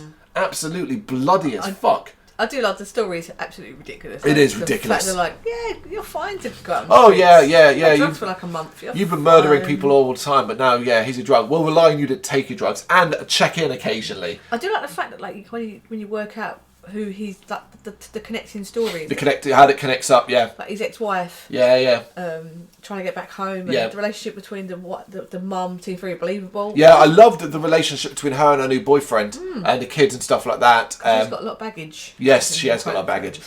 This is pretty grim though. I think this is absolutely so bloody. I think you'd be shocked actually because I don't think we can properly convey how bloody this movie is. Yeah, because when the kids are being babysat, the girl, he tracks the house down, babysitter. Yep. Yeah, definitely pretty grim. So we got Driller Killer near the top. Driller Killer's a better movie. Cannibal Apocalypse. Should we put Nightmare above that just because it's a better movie? Definitely. Yeah. Snuff. The so-called Snuff movie involving the exploits of a cult leader leading a gang of bikers in a series of supposedly real killings on film. And then you get to the end of the movie and then it turns into a real movie apparently where the people that were making that movie now kill one of their for one of their staff. It's uncut as of 2003. I remember this for basically being really, really, really boring and shot with these constant cuts. You remember with like a Mardi Gras style thing, like a dance, like a sort of samba style thing, constantly cut from out. Remember the rich woman? She goes, that took forever. We could not understand, and then when we got to the end and it sort of just changed, we were like, huh? What the hell was this? It seems like it takes a little bit of... It's like the whole Charles Manson, Sharon Tate stuff as well near the end too. It's a mishmash of ideas with nothing really, even the violence near where they're pulling her guts out. It's just like, that's it at the end. I admire the fact that they're trying to market this as an idea, like they try to market it as being a real movie and stuff like that. It's just marketing. For me, this is meh. This is meh. Yeah, I don't... You don't remember it too well? No, I remember the gangs. There's like lots of girls in the gang as well. At the beginning as well, they were kind of just faffing around for quite. There's a lot of that in it. Yeah. And I think I said it at the time, but it reminds me of one of the films they put in like in a rock club on the background. Yeah, okay. Put these random films on, horror films on, and I'm like, nothing really stood out for me. Okay, so let's put this one low then. Let's put this above the ghastly ones. Yeah, above the ghastly ones. But after Wealth and Yeti. Because at least the end part was quite interesting. The fact, the change from being filmed like a real film. Yeah, once we realised what it was, we kind of followed along a bit. SS Experiment Love Camp, uncut as of 2005. Just sex. Near the end of World War II, prisoners of war used experiments to perfect the Aryan race.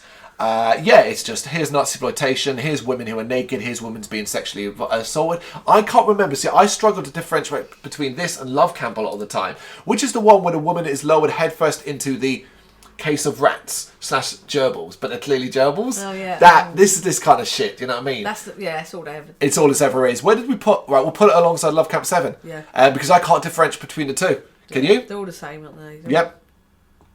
And Mare's got big. Mm-hmm. Yeah. Tenebrae. Of course, this is Dario Argento, an American writer in Rome, was stalked and harassed by a serial killer who was murdering everyone associated with his work on his latest book. Of course, I remember this for two things. One is that incredible crane shot that went inside the house, out, up, back, and around. Took way too long for what it was, but we were impressed. And John Saxon in his element as his publisher. John Saxon in his element with a hat and all that. He gets killed in the streets of Rome. Uncut as of 2003. It's one of these... It's a Dario Argento movie that looks nice. It's got some great shots of Italy. You know, you're really enjoying that, but it's not that thrilling. No, and that is a trilogy of films. I'm getting confused with the one where...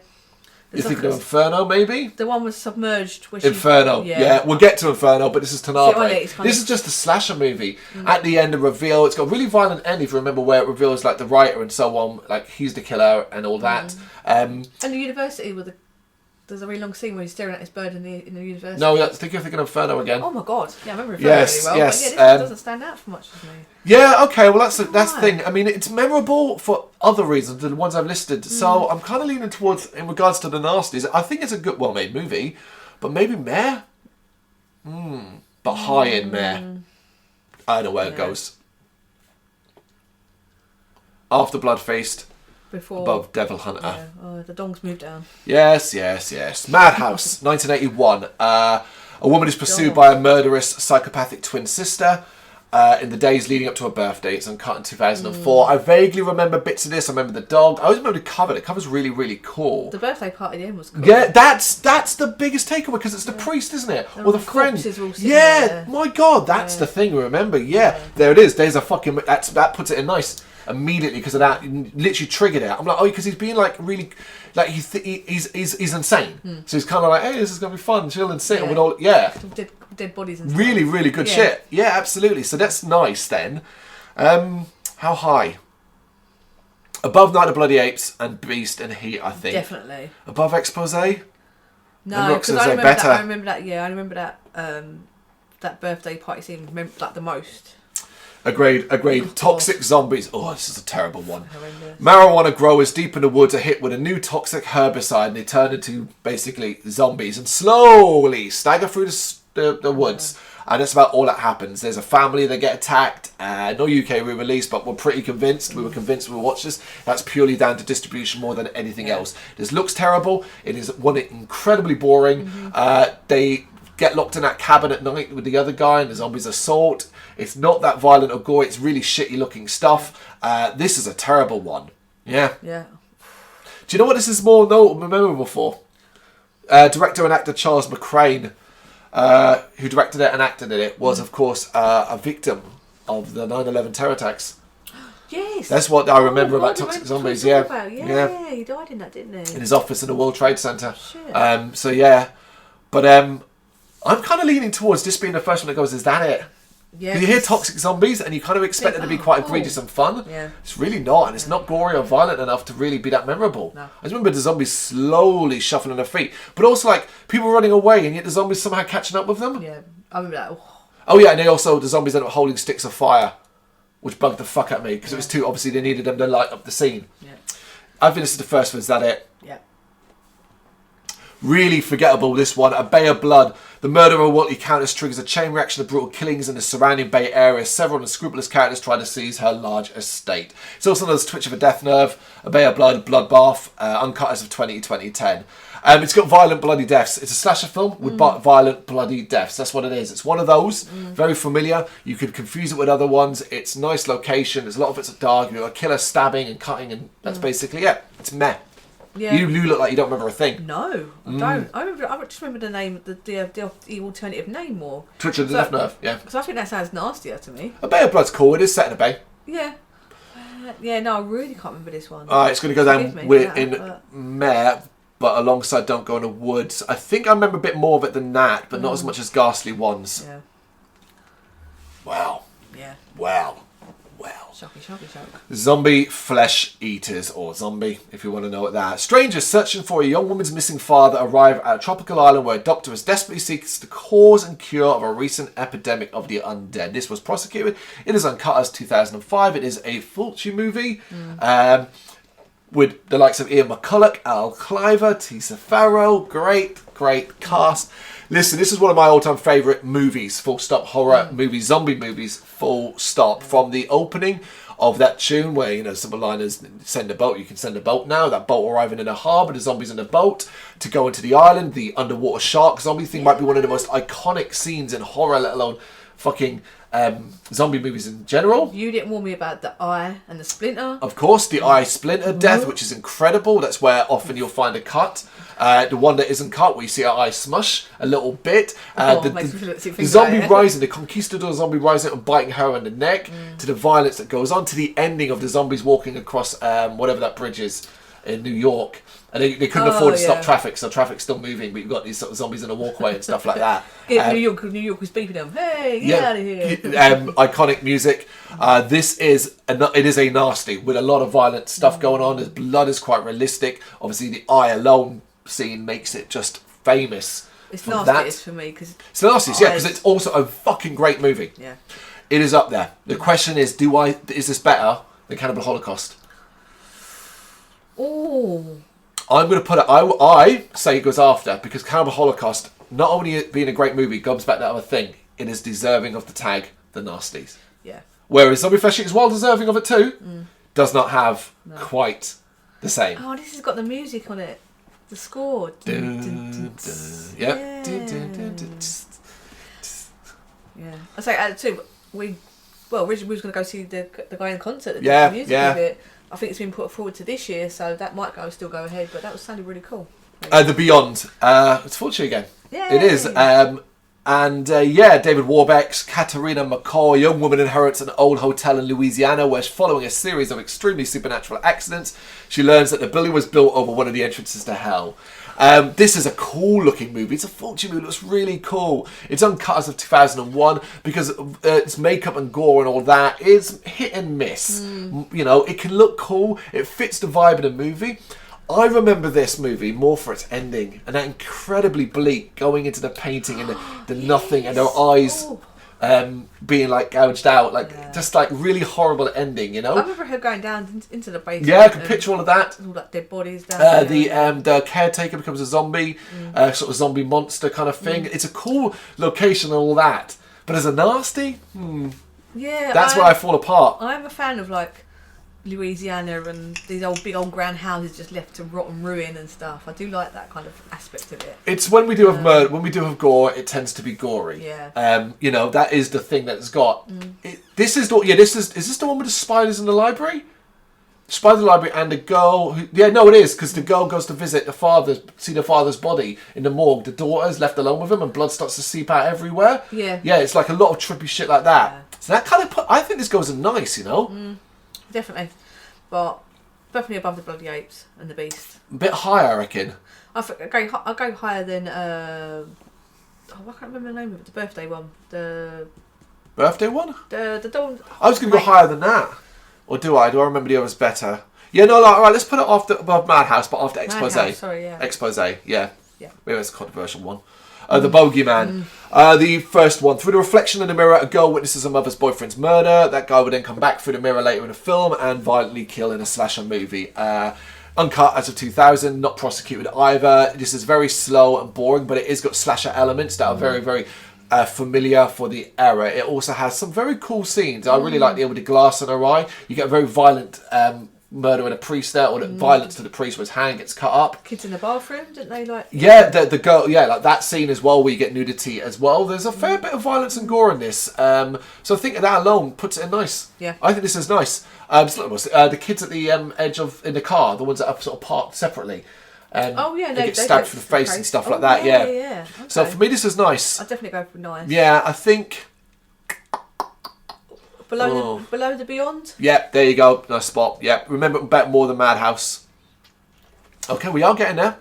Cannibal Terror. Oh my god, I remember this for one thing and one thing only. Obviously, well, no, two things, right? We've got natives eating all of that crap and stuff like that. But I remember it for the haircuts. Do you remember? I look like the Journey, the guy from Journey. We were convinced one of them looks like the guy from Journey.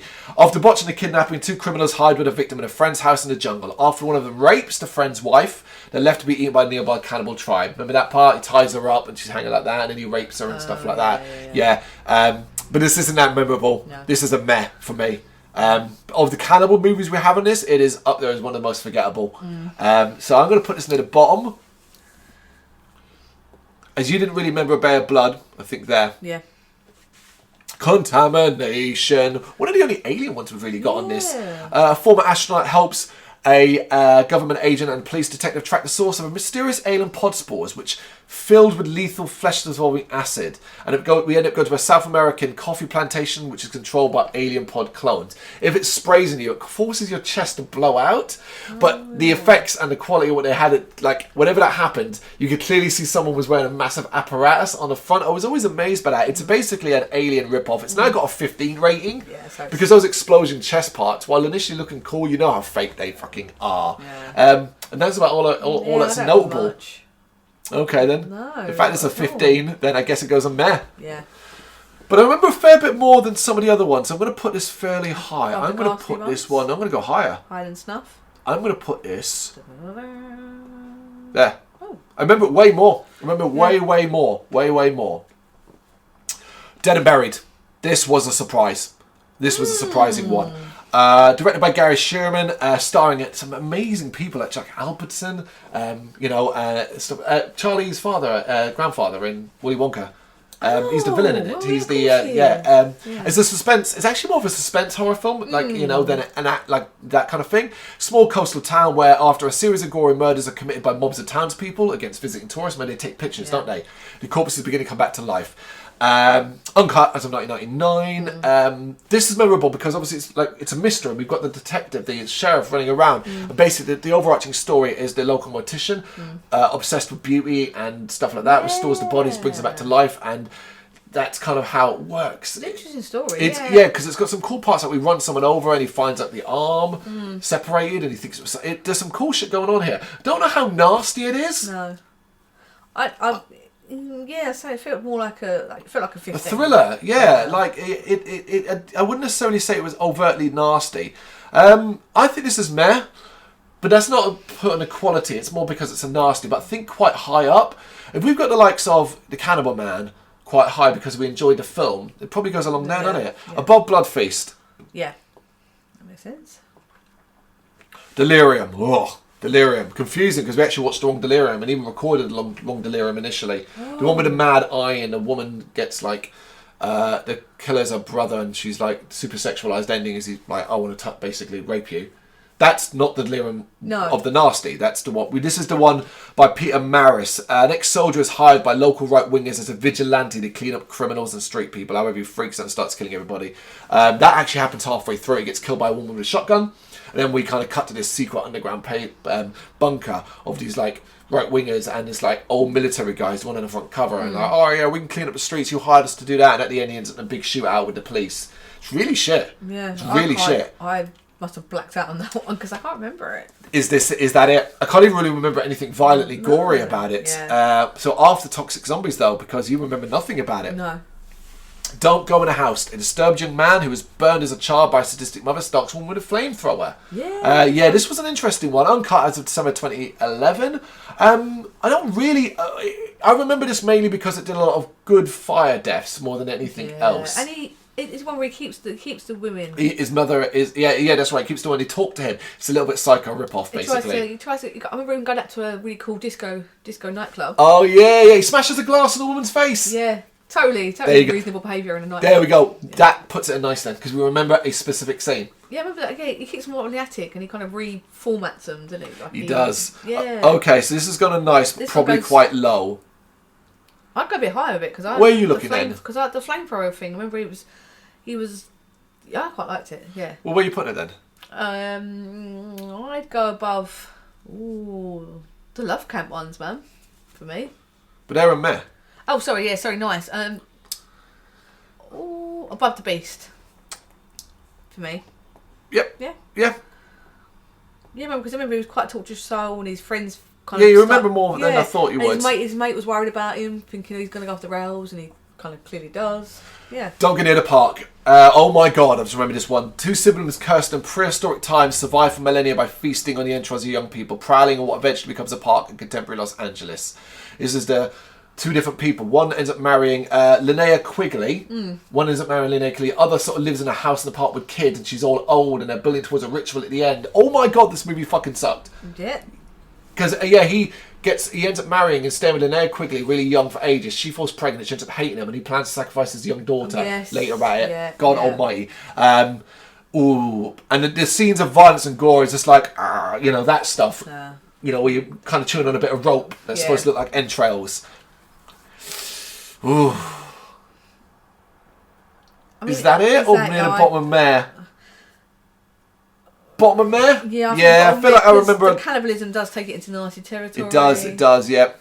So you can see why they might thought that. And Linnea Quigley doesn't star in nice films, does she? So. And she's very young in this. I don't know if it was her first or if it was around about that time. The Dawn That Dripped Blood, one of two Christmas-themed movies, if you want. Four college students are stalked by an unknown assailant while staying on the campus of the Christmas holiday to help clear out the dormitory, which is to be demolished. It's basically uncut these days, not prosecuted. It's a slasher movie, boring and slow, with a whodunit and a reveal that makes no sense. Go watch our video of that, and I will explain to you in that video, this specific video, of how it doesn't make sense based off something that happens in it. But it has got an ending that's really dark. Yeah, because she dies. Killer gets away. Yeah, killer gets away. Yeah. And the heroine dies, yeah. But it's a boring slasher movie with not much in the way of gore. No. This is that it? I like the idea of it though, like Christmas time, you're trying to clean stuff down. Christmas is the background to it, it's not a Christmas movie. No, it's not in that sense, but I think because it's quite recent. If we hadn't watched it recently, I would have been looking at you like, Yeah. So. It's Is That It, but it's top of Is That It. I mean, it's quite a nasty. Did someone get boiled? No, you see, she's found in the pot afterwards, but that's it. But no.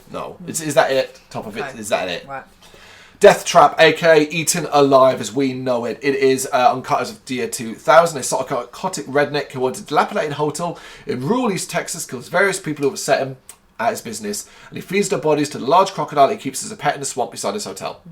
I remember the location. That's it. Yeah, that's it. They did a really good job of finding a really cool, Yeah, it feels very Louisiana. Yeah, it's cool. I don't really remember a lot about that. I feel like this is another Is That It? I remember one girl gets killed and her father comes along or someone to come find her. Yeah, something like that. Sort of comes there investigating, yeah. I mean, it's a Toby Hooper directed film, but it doesn't feel like, it's not No, I'm trying to remember the crocodile deaths. I mean, do you see that quite up close? Oh, just sort of crocodile rolling around, I think. Yeah, like footage of that, really. No, I don't remember it well enough, so let's put it in. Is that it? Yeah. Where, though? Near the bottom, really, isn't yeah. it? Above Delirium. Yeah, because we remember like elements of it beforehand. Well, one of the more, Wow. probably one I've seen the most of this list. It is The Evil Dead. 5 friends travel to a cabin in the woods where they unknowingly release flesh-possessing demons. Uncut as of 2001, of course. It is The Evil Dead. Well, you don't need us to tell you anything about this. It is famous. It is got plenty of gory visuals, some great, incredible stop-motion elements. And an element that's kind of combining horror and sexual violence. The tree rape, which is what was probably... Yeah. That's a horrendous thing to think of and then film and think about. So yeah, like that's not. It's got to be top 3 now. It's yeah, because it's also a great movie. Yeah, it's also a great movie. So I'm happy enough to put this above Faces of Death. Yeah, I agree with that. Because that still doesn't feel like a film technically, but it's got to be in there. Yeah, I agree. Cool. Okay, we're up to Don't Look in the Basement. This one we absolutely loved. We absolutely love this. This is a young psychiatric nurse goes to work at a remote asylum with a unique amount of individuals in there following a murder. And there she meets like the sort of matron. She's a harsh woman, but varying degrees of torment from the patients. It's uncut with a with a 15 rating because it doesn't have a lot of violence. We remember it because we got really into the characters, the story, and we're actually thrown for a loop by the reveal at the end. Do you remember it? The matron is actually the patient. She's actually a patient. Yes. Because he encourages them to live out their fantasies, their thing, you know. So there's that aspect as well. So it's a very cool movie. But as a nasty, no. This is a questionable one. This might be it. Is that it? Yeah. Even though I like it a lot. Top, I think though, because it's a good story. Oh, it's Frozen Scream. Oh my god, this was a terrible one. 1975, mad scientists turn people into frozen zombies and the zombies wreak havoc and kill people. That last part, use in brackets. There is not a lot going on in this movie. It's had no UK re-release, but again, I'm convinced that's because of distribution more than anything else. I thought this was pants, boring, frozen zombies standing there, they kiss you out, wank. Yeah. No, you don't remember it? Nope. Do you remember the bit where they're dancing at the beach around the... I remember the beach. The fire. That goes on forever. Yeah, I remember that part. There you go. It's only 85 minutes long and it feels like a lot longer. Yeah. I remember the beach part. Is that it? Yeah. Bottom. Yeah. Bottom. One of the worst. We are getting there. The Fun House. 4 teenagers visit a local carnival for a night of innocent amusement, but soon discover that nothing there is innocent or amusing. This is a Toby Hooper one, a more recognisable one. Reclassified as a 15 as of 2007.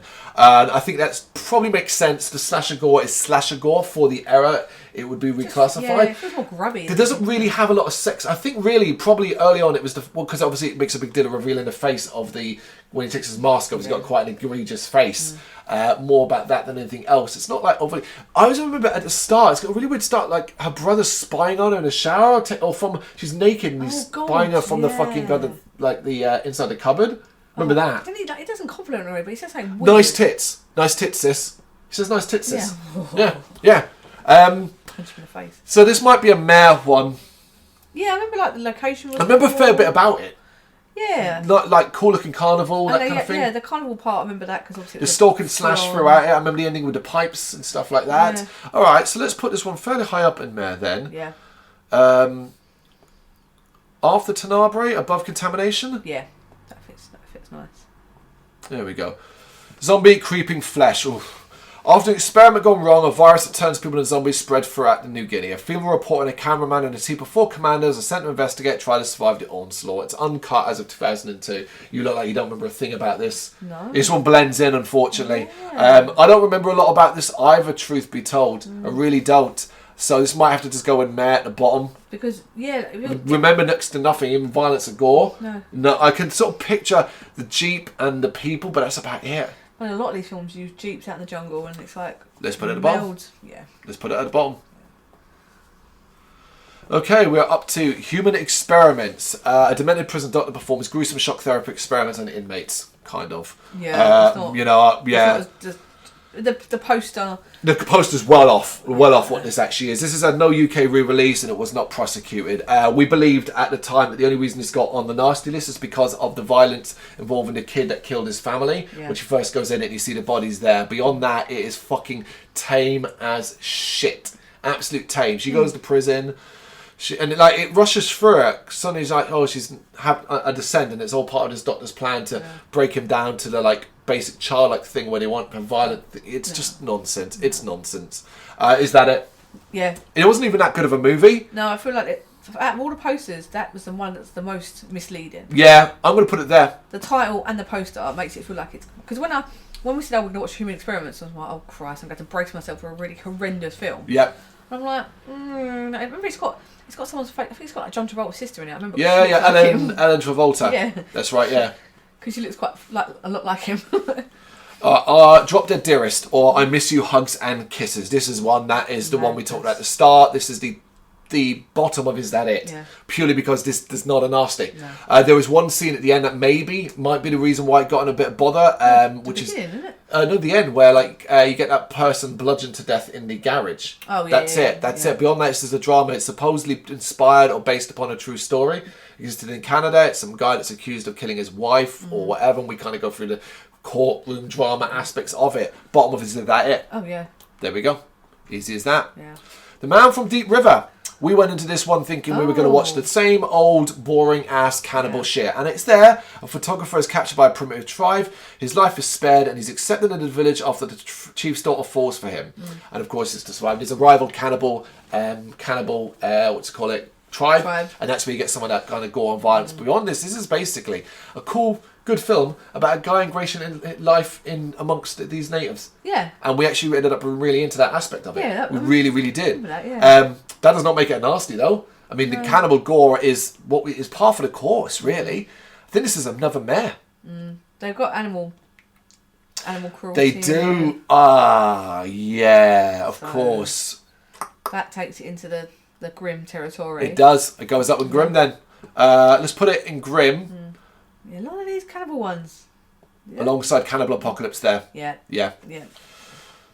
Inferno. My God. Talk about visually impressive. This is an American college student in Rome and his sister in New York investigate a series of killings in both locations where their resident address are the domain of two covens of witches. Yep. Uncut of September 2010. Obviously, this is part of his Three Mothers series. Dario Argento. This is a visually impressive looking movie. You'll remember sections of it for that more than anything else. From the underwater scene at the start and the body to just the building itself and in the walls. The ending with the, Satan or the devil and the witch itself. You talked about him staring at her when she's speaking to him and the wind blowing, the look of Rome. It's a visually arresting movie with some cool visuals. There's a couple of odd deaths. Isn't it? There's a cat. Is it a cat death? I'm sure there's a cat death. I'm sure. Yeah. There's. Yeah. I think that's one of them. So yeah, put in a nasty is an odd one. I'm sure there is elements. It's got the similar elements where you've got that kind of like gore and violence and stuff like that. There's obviously a burning fire death as well. Nice. Yeah, I'll put it nice. It's quite memorable, so let's put it fairly high up. Yeah. Ooh, top. Yeah, I'd go with that. Yeah, I think I'm going to go that as well. I remember so much of it. A movie I remember nothing about, The Killer Nun. Sister Gertrude, a cruel nun who discovers depraved... I do remember a little bit. This depraved pleasure and a frenzy of drug addiction, sexual degradation, and sadistic murder. Yeah, I remember going out and just basically, as soon as she gets banged up against a wall after just meeting some guy in the street. Yeah, It's uncut completely now, so clearly that. But yeah, it's just one of those where it's just like lots of sex, lots of nudity, lots of, but that's about it. I don't really remember. I don't remember how it ends. No. Mare then? Yeah. Where we put it in Mare, we've got a lot on there. Bottom. Because it's kind of in between this and that. But I remember more from it than those. So I'm going to go, I know where, because I'm using the ghastly ones as the one that I remember a lot about. Yeah. So I'm going to put it after the ghastly ones there. Night Train Murders, or Late Night Trains, and many of the other names it goes under. This is the two girls attacked on a train from going home over the Christmas period, home to Italy from Germany, get attacked and abused and tortured by a couple of hoodlums and a woman who initially is not with them, but she ends up joining up with them because she's attracted and sexually attracted to one of them and kind of into it. Yeah, both girls get killed. Yeah. They get thrown off the train. Yeah. Thrown off the train. And then they end up getting off the train at the end, and then going back with the parents who take them in. Yeah. But they end up obviously then getting their revenge on them as well. And it kind of comes about the tie. As a present, wasn't it? That the girl. One of them's wearing the tie. Yeah. No, but the girl had bought a tie for her dad, and then one of the killers wears it, and he was like recognises it. Yeah. Yeah. So there's quite a lot of nasty elements put together in this film. But we weren't happy with the ending. With the ending, we weren't happy because they just get killed and the woman gets away with it. Yes. We weren't. We were like, man, they needed to have all her comeuppance. Yeah, it wasn't satisfied enough for us. Obviously, this sits in a way. This sits alongside Last House on the Left, but it's not as egregious as Last House on the Left. So I think it goes in nice. Yeah, definitely nice. But I think. Oh no! Go on. I'd go pretty grim. Okay. Because the fact the story of it, the fact it's even a worse ending for us than Okay. Last House on the Left. Okay. For I see your thinking. Like it makes you feel grubby coming away from it. And Well, let's put it in there was sex in it. There was the end though. The end are pretty grim. Yeah. Yeah. Yeah. Because I don't think it's got any like stand-up memorable scene. No, I just There's remember lots of other little things. I remember overall as well, and I think always when they put a woman in it, they always have that element of well, she's going to be trusted kind of thing, and that always kind of have an element of she got away with it in the end. Indeed. So, yeah. Let Sleeping Corpses Lie, aka Living Dead at the Manchester Morgue, which is the name I know it better. This is, of course, the British one, a cop chasing two hippies, suspected of a series of Manson family-like murders. The real culprits, though, are actually living dead, who are being brought back to life by ultrasonic radiation, which has been used for pest control. Oh, yeah. The two hippies you want. I love they're the fun part of this movie. He meets up with her. They don't really know each other. She gives him a lift because she crashes into his bike. His bike crashes into his bike, and he's constantly cutting to her, rude to her throughout the entire movie. This is a great like country of England with some occasional zombie gore and a big ending at the hospital, and a very sad ending as well because he becomes a zombie as well, and he's killing the cop. So this is a really good one. This is a memorable one too. I wouldn't necessarily say it's super gory or violent in that aspect. You know, it's uncut as 2002. It wasn't prosecuted. I think this goes in nice, but high and nice. Yeah, I would go high. I really like it, so I'm kind of leaning towards high and absurd. Yeah, I like that. I like that. Yeah. Cool. Mountain of the Cannibal God, aka Slave of the Cannibal God. A woman and her brother fly to New Guinea to look for lost expedition led by a husband who vanished in the jungle. She gets captured by him. This is Ursula Andress, of course, so you are getting plenty of nakedness in this. Stacey Keach as well is in this. Memorable names. Sergio Martino is the director, but not really that memorable at all, aside from the animal violence. And one of the lizards killed, a live monkey devoured by a python. There's that scene that goes on for quite a while, actually. They watch it. And so on. So it's that really which puts it pretty grim amongst the rest, doesn't it? Yeah. So we'll put it off because it's not as good of a film as Man from Deep River. Yeah, amongst all them ones, isn't it? Night school. Who's been decapitating innocent girls at a local night school? The police are baffled. Not prosecuted. It's a slasher killer. Wears a biker helmet. Local restaurant. The heads end up in a pot. That's that one. It's that one. That's about all I remember. Yeah, so it has to go nice because boiling heads in pots is quite. Oh, it's the kitchen part, isn't it? Yeah. That kitchen finds them. It ties into a local professor or something at his home. Oh man, no. This is a difficult one. Yeah. Bottom of Mare. Yeah, I think so. Yeah. Okay.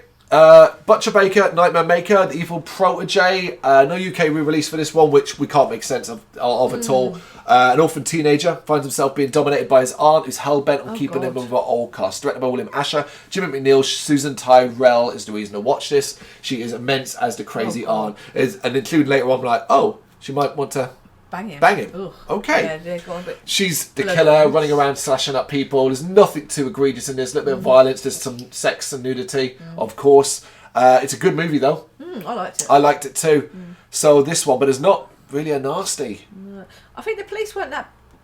I think they were terrible. They kept accusing her, seeing a young girl because she was promiscuous and stuff like that. Fault, There was the violent killing of the. Oh, you know what? There's a violent killing of the electrician or plumber, and then she tries to blame saying he tried to rape her. Oh, yeah. She rips up on her top for him, showing her boobs. That gets it in nice. Yep. Yeah, I'm going to put this one after the Beyond, but above the Bogeyman. Yep. Possession. Ooh. What a unique movie Oh my this God. is. A woman starts exhibiting increasingly disturbing behaviour after asking her husband for a divorce. Suspicions of infidelity soon give way to something way more sinister. She is cheating on him, but with an alien. This, of course, is Isabel Adjani and Sam Neill. Oh God. This is fucking crazy.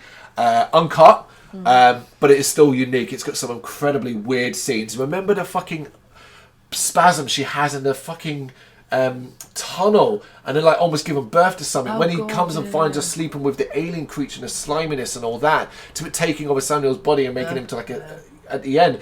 Very, very memorable. I think pretty grim. Set in like Eastern, like Yeah, like I think it's like Germany before the wall came down. Yeah. Pretty grim Yes. because of that.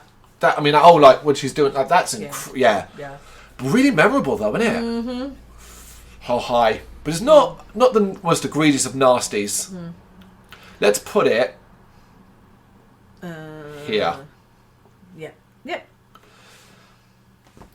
Ugh. Is that it? Yeah. Revenge of the Bogeyman. Lacey, the woman from the travels to Hollywood to the home of film director, where she brings along the last surviving haunted mirror shard from the end of the first movie as proof of her hiring experiences. And all it is predominantly flashbacks of the first movie. It's been re-edited as well with even more footage of that movie. If you watch the longer version, good luck with that. It wasn't prosecuted. The deaths range from shaving cream, toothbrush in the mouth. Yep. It is fucking awful. Wasn't there one with the car exhaust? Car exhaust? So that's the only one that No, but it's done in a comical way. There's almost no blood and guts in this.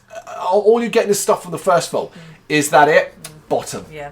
Bottom. Absolute bottom, yeah. Absolute. And it falls as well, not just as a nasty, but as a movie in general. Yeah. The Slayer.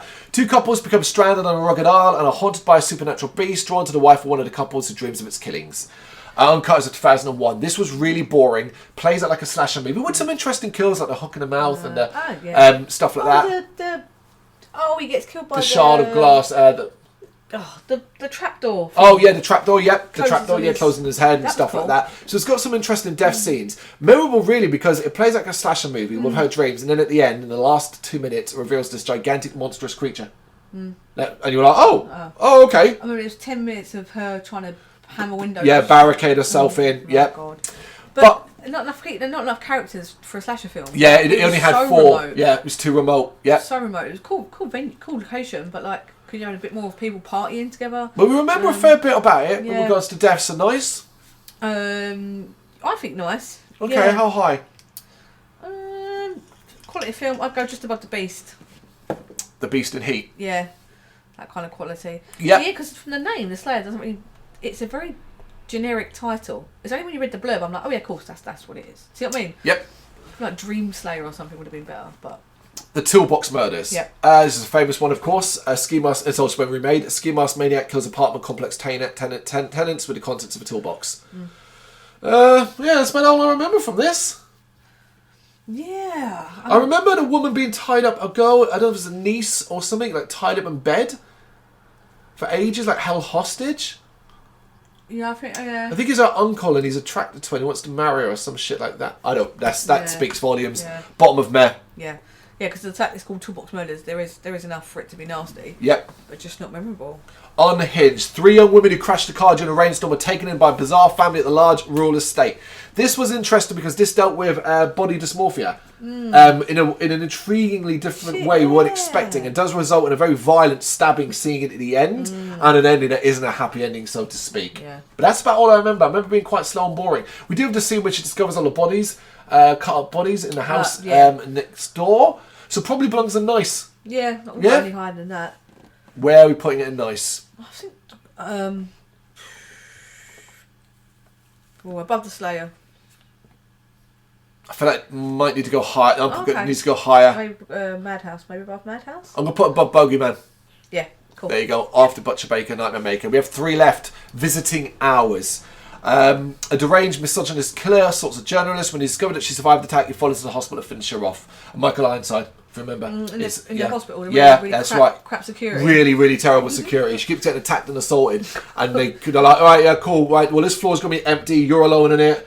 We're a couple of floors down. Police are at the front. If you need us, just, I don't know, scream. Yeah. But I don't remember much else beyond that. No. This is another male one, isn't it? Yeah, I don't think there's much in there. Bottom of meh. Yeah. Oh, again, the struggle. The Witcher Came from the Sea. Uncut as of 2006. A disturbed woman is haunted by memories of childhood abuse, which culminates in a murder spree. I do remember her. I remember the flashbacks. Yeah, it was quite a. It's got a bit of grittiness to it. Yeah, because it was all very grubby. Yeah. It wasn't. They obviously didn't show it. Like, it wasn't filmed like that, but. Yeah, what was shown was really horrible. Yeah. But I think this is a male one again. Her house, though. She works as like a waitress. That's right. So there's little bits like that, isn't it? Like a bit like of a hippie. But I don't really remember the violence. No, but pretty. I mean, the child rape's pretty grim. Yeah. Okay. You know what? Yeah, that's got to put it in nice. Yeah. Yeah. Bottom of nice then. Yeah. Okay, and we got one more, and this one is a bit more familiar. It is Women Behind Bars, directed by Jesus Franco. Lots of naked women in a prison trying to get out, from whippings to electrodes on the vagina, close-up zooms into vaginas. It's just that. It's just vaginas. Well, I say vaginas, hair. Yeah. And zoom in close, slowly going over boobs and everything like that. It's nudity. Yeah. It's nudity, pure and pure. It's probably the most egregious example we have on this for nudity. Yeah. Because the zoom ins. I mean, we're not on a plane now. We are literally talking about a camera will focus on the lower half of a woman who'll be sleeping in a bed, and the camera at one point even does a fade out where it zooms all the way up close. Goes black, obviously, and that's kind of like, did we just go in her? Yeah, so. I mean, the story around it, like he sends her in, like she's terrible movie though. Yeah, and it was one of the ones I think they must have had a bit of like a grant from local town. Right. I remember with scenes of around. The prison was very lax. It was like the guy would bring the new women in to his office and go, "Hi, you're here." It was cheap as fuck. Yeah. It was a prison where they could literally see like streets and there was the streets and houses just down the road. I mean, it looked like a car park, but it was closed off. It looked grubby, and obviously what they're trying to imply with all the women. Well, where are we putting it then? Together. Because of the nudity, it needs to go high. Yeah. Nice. Yeah. But bottom of nice. Yeah. 72 movies. Here we go.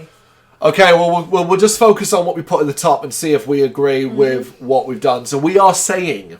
So we've put Cannibal Holocaust at the top. Do we agree that Cannibal Holocaust is the best of the bunch, based on what we put? I think it is. Yeah. I think it combines everything, not just as a great movie, a unique movie, but it's also... It belongs in the nasty. It's notorious for it. I think there's an extra level, extra wrinkle to that film as well. The fact that like he had to kind of say, "I didn't kill anyone." The stories are incredible. Yeah, the stories are incredible. Just, as a whole, when you think video nasty, you think Cannibal Holocaust. Even like our top 3 is the epitome of. I would say no, almost the entire top row. I would say we've got Cannibal Holocaust, we've got Zombie Flesh Eaters, The Evil Dead, Faces of Death, I Spit in Your Grave. These are some of the iconic ones. Island of Death, Factory of Life, and Flesh for Frankenstein, I think, are more personal. Yeah. Last House on the Left belongs there because Office Last Orgy. Is Driller Killer too low? Should that be in the top as well? Oh, I think we could get away with knocking that one up. Let's move Driller Killer up one.